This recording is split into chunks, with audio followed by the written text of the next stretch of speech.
Greetings, WHAP Warriors. Brad Anderson here. This is part one of a multi-part workshop on the document-based question response, otherwise known as the DBQ. Take a deep breath. We're going to try to present this as painlessly as possible so that you can master this in the coming weeks ahead and you will feel comfortable writing a DBQ response on the AP World History exam. Today, we're going to take you through some primary sources from the era of Atlantic revolutions. And what you're going to be doing is reading through these primary sources, and first you're going to be looking to IP them. Primary source analysis, intended audience, you're going to be looking for the purpose, and the... Greetings, WHAP Warriors. Brad Anderson here. Today I'm coming at you with a part one of a multi-part workshop on the document-based question response, otherwise known as the DBQ. Take a deep breath. We're going to try to walk you through this and just understand that we may have to go through this a few times before you master this. And this is without a doubt one of the hardest things to master in the AP World History course. But once you have it, you're going to be able to write an effective document-based question response DBQ essay. I have no doubt about that. Taking a look at what a DBQ entails, and we're going to cover this in much more detail, but let's talk about a DBQ, and a lot of this should look familiar from the long essay question response format that we have worked on.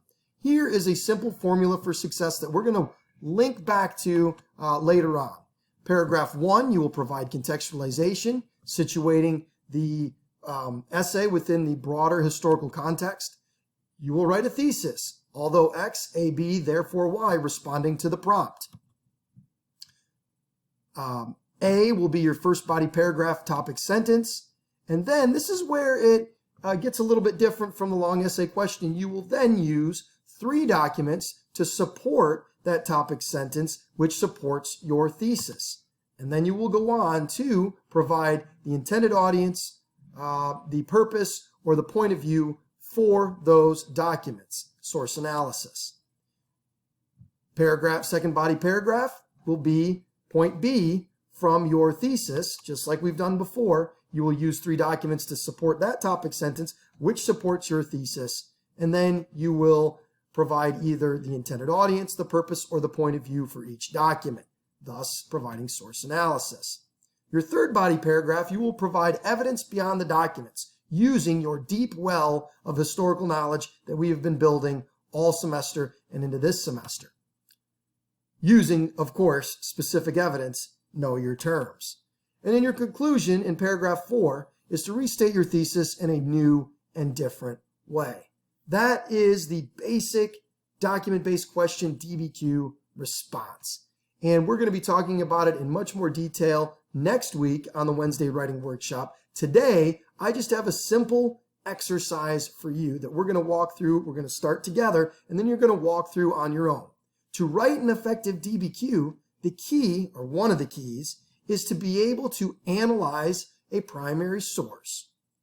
And we've been doing that all semester. We've taken a look at Pericles' funeral oration, the Behistun inscriptions, among many others. From the secret history of the Mongols, we've taken a look.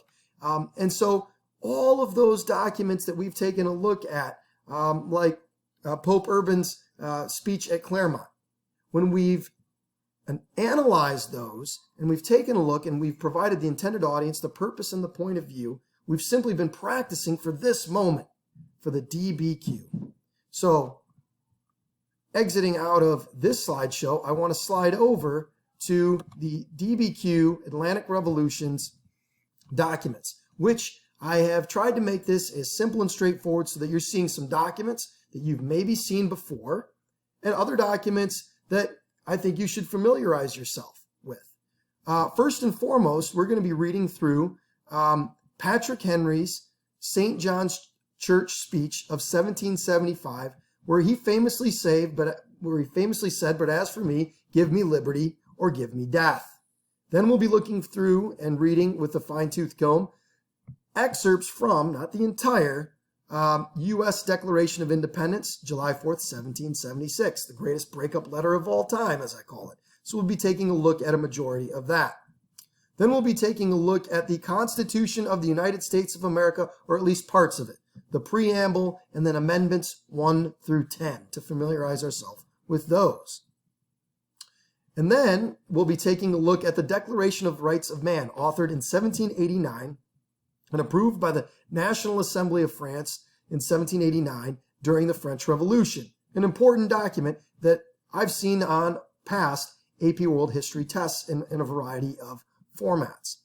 Then we'll be taking a look at document E, which is a speech by Maximilien Robespierre, who infamously led the Reign on Terror, or the Reign of Terror, which resulted in 20,000 or more deaths by guillotine during the French Revolution. We'll be taking a look at his statement.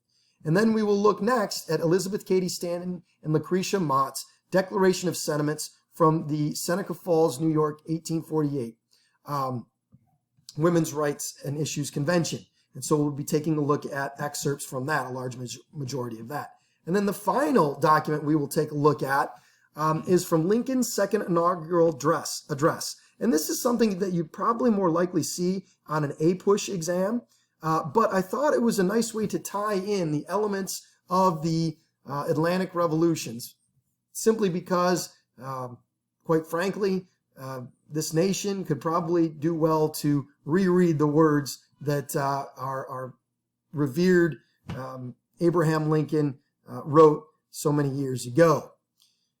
Once you've read through it, or during reading through it, you will use the boxes to jot down details about each document and one important quote from each. I'd like you to get in the habit of that. We've done that before.